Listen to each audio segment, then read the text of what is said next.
Hello दोस्तों, स्वागत है मेरे YouTube चैनल में। आज मैं लेकर आया हूं ऐसा टॉपिक जो कि बोर्ड की परीक्षा यानी कि बिहार बोर्ड 2022 यानी कि बिहार बोर्ड 2022 की मैट्रिक की परीक्षा देने वाले जितने भी छात्र हैं वे लोग इसे अंत तक देखेंगे। और यह खासकर उन्हीं स्टूडेंट के लिए हम वीडियो बनाने जा रहे हैं जो कि 2022 की मैट्रिक बोर्ड की परीक्षा यानी कि बिहार बोर्ड की परीक्षा देने के लिए यह 17 फरवरी से जाने जा रहे हैं।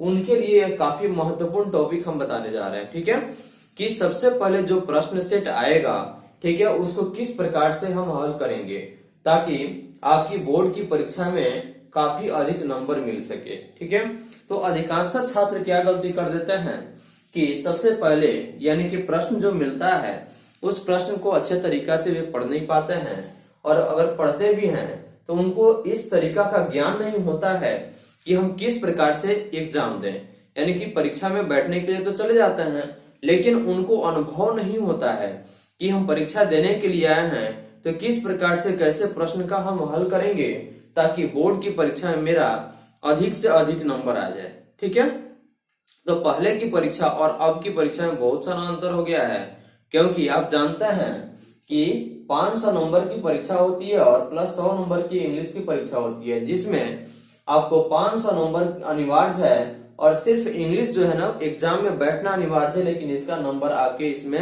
यानी कि मेन मार्क्स में नहीं जुटेगा। ठीक है, तो देखिए पहले के एग्जाम की अपेक्षा आज की परीक्षा में ऑब्जेक्टिव प्रश्नों की संख्या सबसे अधिक हो गई है। ठीक है ना, ऑब्जेक्टिव प्रश्नों की संख्या सबसे अधिक हो गई है, जिसमें आप एक ऑब्जेक्टिव को अगर सही कर देते हैं तो आपके लिए 1 नंबर कंफर्म हो जाएगा। अगर वही ऑब्जेक्टिव अगर गलत हो गया तो समझिए कि इसके बदले आपको कितना नंबर मिलेगा, 0 नंबर मिलेगा, यानी 0 नंबर मिलेगा, यानी कि 1 नंबर भी इसमें नहीं मिलेगा। तो जितने भी परीक्षार्थी बोर्ड की साल की यानी कि 2022 की जो परीक्षा देने के लिए जो जा रहे हैं वे थोड़ा सा ध्यान देंगे अच्छे तरीका से कि जितने भी ऑब्जेक्टिव प्रश्न हैं, तो देखिए पहले की अपेक्षा अब ऑब्जेक्टिव प्रश्नों की संख्या कितनी हो गई है, 100 हो गई है।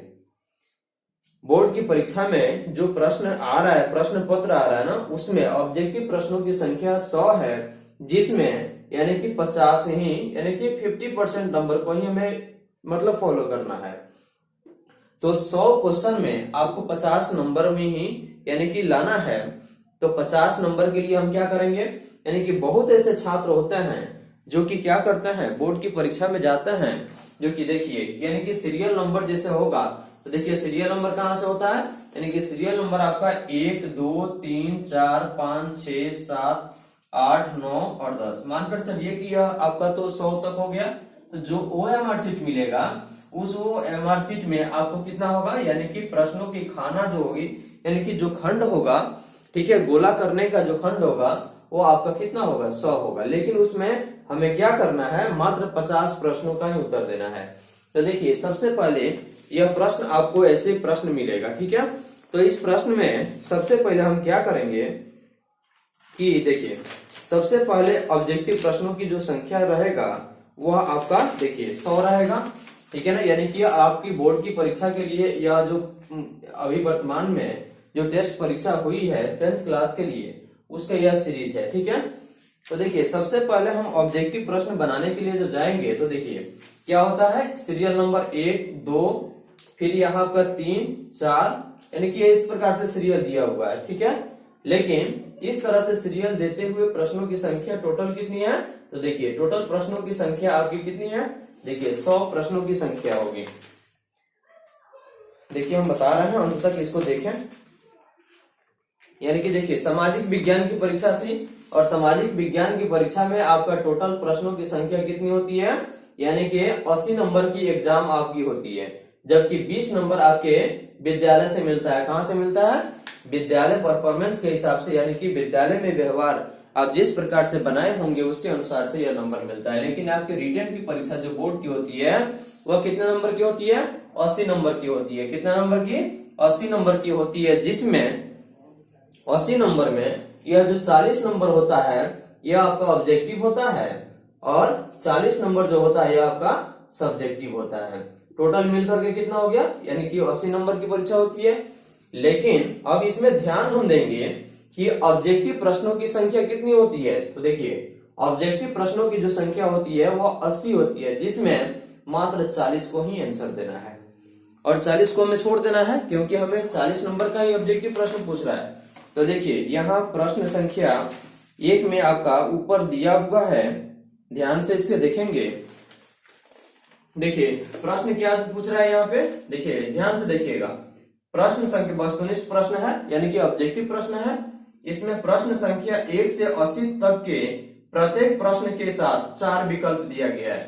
तो देखिए जैसे प्रश्न संख्या 1 हो गया और इसमें 1, 2, 3, 4 इसको हिंदी और इंग्लिश दोनों पैटर्न में दिया गया है। जिस विद्यार्थी की इंग्लिश मजबूत है वे अपना परीक्षा इंग्लिश में दे सकते हैं, अन्यथा जिनको हिंदी समझ में आता है वे हिंदी में दे सकते हैं। इसके लिए कोई दिक्कत नहीं है, परीक्षार्थी अपनी भाषा का चयन अपनी समझ के अनुसार से कर सकते हैं। ठीक है, इसमें किसी प्रकार की दिक्कत नहीं होगी। तो देखिए सबसे पहले हम देखेंगे कि प्रश्न संख्या 1 से 80 तक के प्रत्येक प्रश्न के साथ 4 विकल्प दिए गए हैं। यानी कि देखिए जैसे कि यहाँ 1, 2, 3, 4 को विकल्प यानी कि ऑप्शन दिया गया है, जिनमें एक सही है और अपने द्वारा चुने गए सही विकल्प को ओएमआर शीट पर चिन्हित करें और केवल कितने मात्र 40 प्रश्नों का ही उत्तर दें। देख रहे हैं ना, यानी कि प्रश्न की संख्या कितनी है 80, लेकिन इसका उत्तर कितना देना है हमको, मात्र 40 ही देना है। ठीक है, तो 40 को दीजिएगा तो 40 को 40 नंबर का हो गया। तो देखिए इसमें क्या होता है, बहुत ऐसे विद्यार्थी हैं जो कि जैसे कि यहाँ देखिए हम अभी बताया ना आपको। तो देखिए यह सीरियल नंबर आपका जो हो गया 1, 2, 3, 4, 5, 6 करके 10 हम दे दिए। 10 का मतलब समझिए कि 80 या 100 आप मान लीजिए इसको। तो इसमें प्रश्नों की संख्या में जो खंड होगा यानी कि जो उत्तर पुत्रिका आपको मिलेगा उसमें देखिए 1, 2, 3, 4 इस प्रकार से 4 खंड दिए जाएंगे। लेकिन क्या होता है, बहुत ऐसे विद्यार्थी अगर बनाने के क्रम में जब शुरू करते हैं ना तो 1, 2, 3, 4, 5, 6 लगातार ही उसका रंगना शुरू कर देते हैं। ठीक है, और क्वेश्चन कहीं और का पता चलता है और यह कहीं और से भी बनाना शुरू करता है, तो पता चलता है कि सीरियल 1, 2, 3, 4 करके लगातार 40 तक जाकर के यह सिमट जाता है, यानी कि रोक देते हैं, जिसमें अधिकांशतः गलत होने की संभावना होती है। और अधिकांशतः बच्चे ऐसे होते हैं जिनको समझ में ही होता है कि 1 से लेकर के और 40 तक लगातार हम बनाएंगे तो मेरा सही हो जाएगा और इधर उधर से बनाएंगे तो यह मेरा गलत हो जाएगा, लेकिन ऐसी बातें नहीं।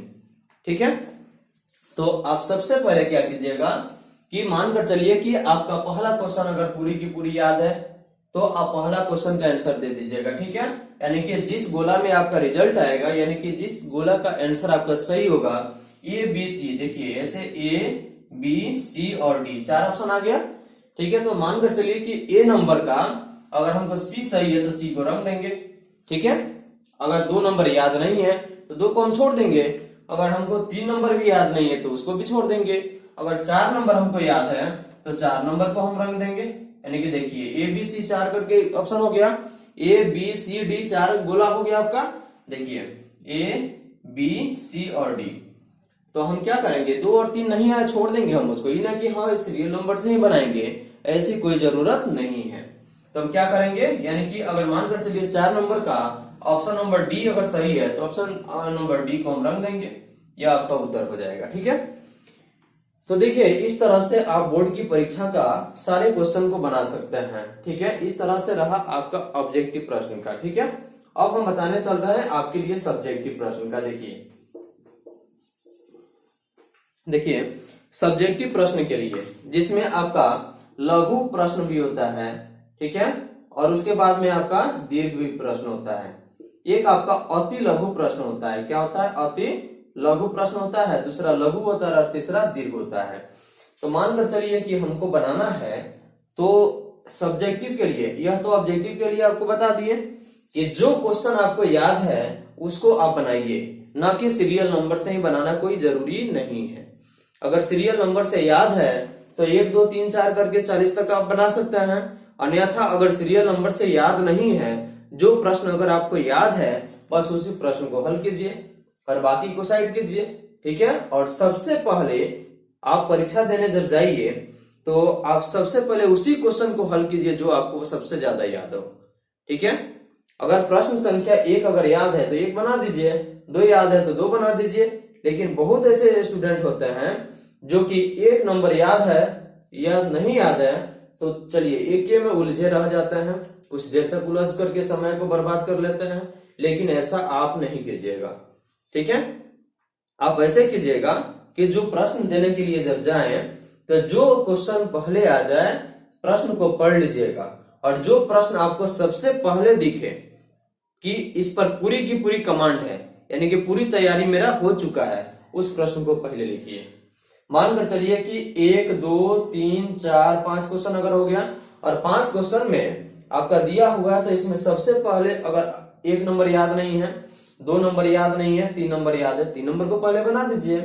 और लेकिन एक ध्यान रखिएगा कि सीरियल नंबर गलत मत लिखिएगा। अगर सीरियल नंबर गलत लिखिएगा तो यहाँ पे आपकी प्रश्नों की जो मतलब स्थिति है वह गलत होने की संभावना होती है, ठीक है। तो भूल करके भी ऐसे गलती नहीं कीजिएगा।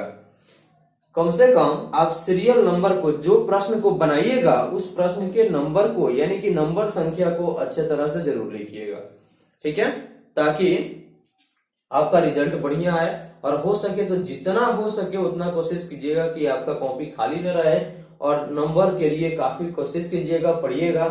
तो देखिए इस तरह से आप प्रश्न को संख्या बना सकते हैं।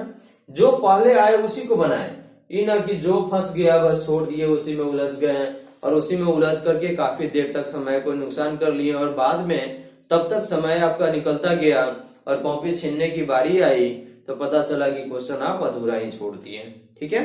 तो ऐसे गलती नहीं कीजिएगा। और या आपको ऑब्जेक्टिव के लिए नियम बता दिए हैं, तो नियम वैसा ही फॉलो कीजिएगा, गलत मत कीजिएगा, क्योंकि एक नंबर से एक नंबर मिलता है। एक अगर गलत हो गया तो 0 मिल जाएगा या आपका नंबर खत्म हो जाएगा। लेकिन एक वो सही हो गया तो सोचिए कि यह नंबर आपके लिए यानी कि अमृत के समान होता है, ठीक है। तो उसी प्रकार से लघु, अति लघु और दीर्घ उत्तरीय प्रश्न में जो प्रश्न सबसे पहले आपको समझ में आ जाए उस प्रश्न को सबसे पहले लिखिएगा, ठीक है। तो इस तरह से मतलब कि यह जो वीडियो रहा यह आपकी मैट्रिक बोर्ड 2022 के लिए मोटिवेशन वीडियो रहा, और इसे अंत तक जरूर देखेंगे और अपने दोस्तों तक इतना शेयर करें ताकि जितने भी आपके दोस्त परीक्षा देने के लिए हैं, ठीक है, वे सभी लोग इन वीडियो के माध्यम से अपने सही ढंग से प्रश्नों का हल करने पर विचार करेंगे और गलत नहीं करेंगे, ठीक है। यथासंभव हो सके तो जितना मतलब कि अपने दोस्तों तक शेयर करना चाहते हैं तो शेयर कर दें, वीडियो को लाइक करें, शेयर करते थे, कमेंट करें। इसी तरह से और सारा वीडियो आपको मिलता जाएगा।